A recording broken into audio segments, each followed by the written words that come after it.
We moved to this new location October 1st of 2013, so we've been here for a few months now, starting to finally get settled, and the construction is ending and all of that chaos is kind of coming to a close, so it's starting to quiet down here at the shelter, so we're thankful for that.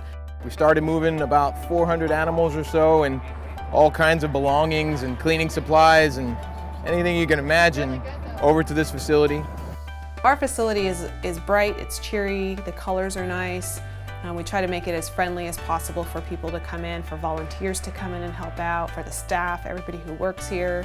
The environment here and the atmosphere is significantly improved. And I think overall the location, we're in a prime location, we're close to the freeway, we're close to shopping, so we're in a more convenient location for people to just pop in. We have a lot more people coming to adopt, more people coming in with donations, more people coming in just curious, wanting to see the facility. So it's really a good thing to have the public just kind of meandering in just to see what we're all about.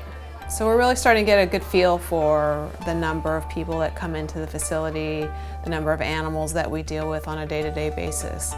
We're finally starting to get a good feel for what our capacity will be here at this new location and our separation from the city and those numbers being separated out. So it's kind of it's reassuring to know that our capacity is we're going to be able to maintain that capacity with what we have for space and holding cages. So it's a good feeling. We had to purchase kennels, we had to purchase cleaning supplies and build walls, and a lot of thought went into the air circulation system because there's certain standards that the veterinary community tries to hold animals in an environment where there's a particular amount of air exchange that happens. Now you can imagine that would be pretty difficult in a giant warehouse like we have here. But they did some research and they found some air conditioning and heating units that do exchange air at a certain rate, and that's what we have here. And it's allowed us to keep the animals healthier for longer.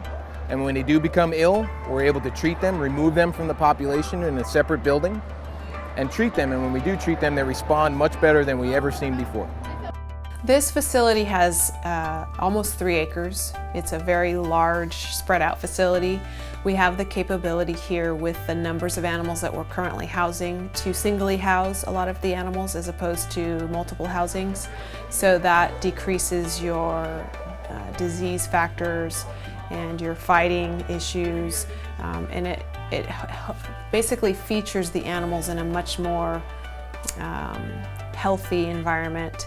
And we have an ability to segregate animals that are sick or injured into separate buildings, separate rooms, separate areas.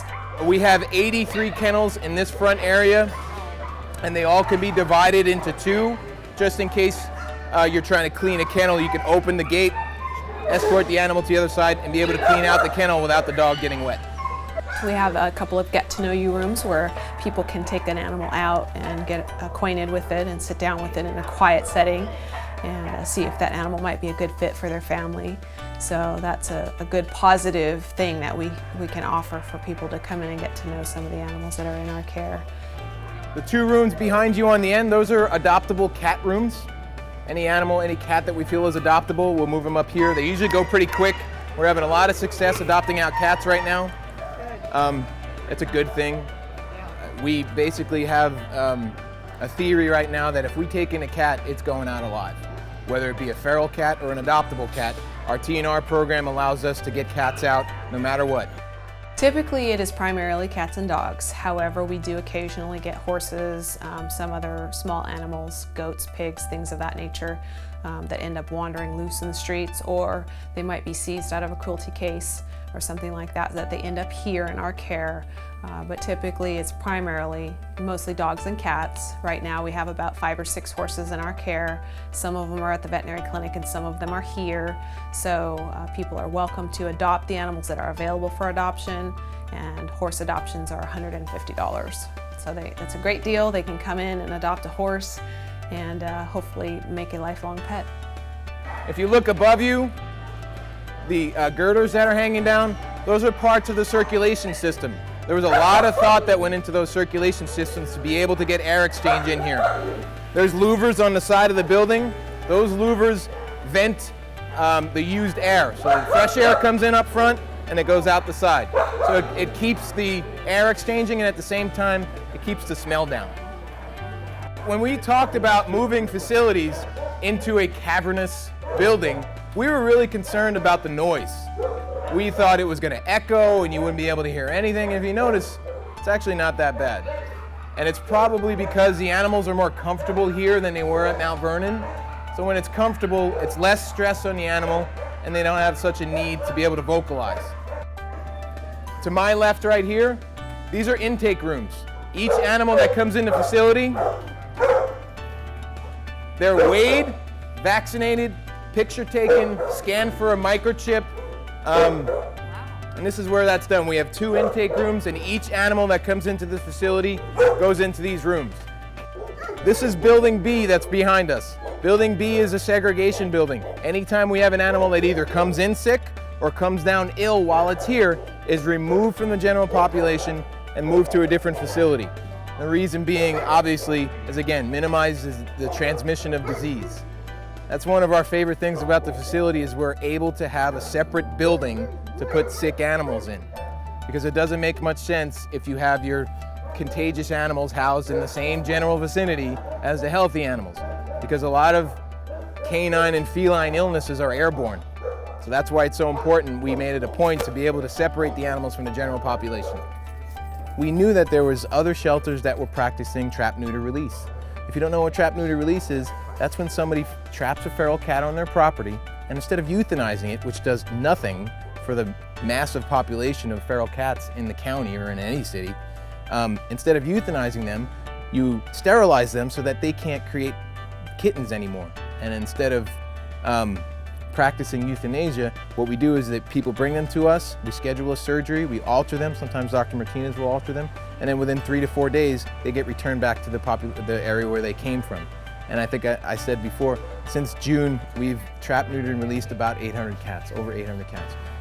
It's been 8 months now, and we've hit our target over 800 cats. It's still the same amount. We still take in about 100 a month. They're just not being put down anymore.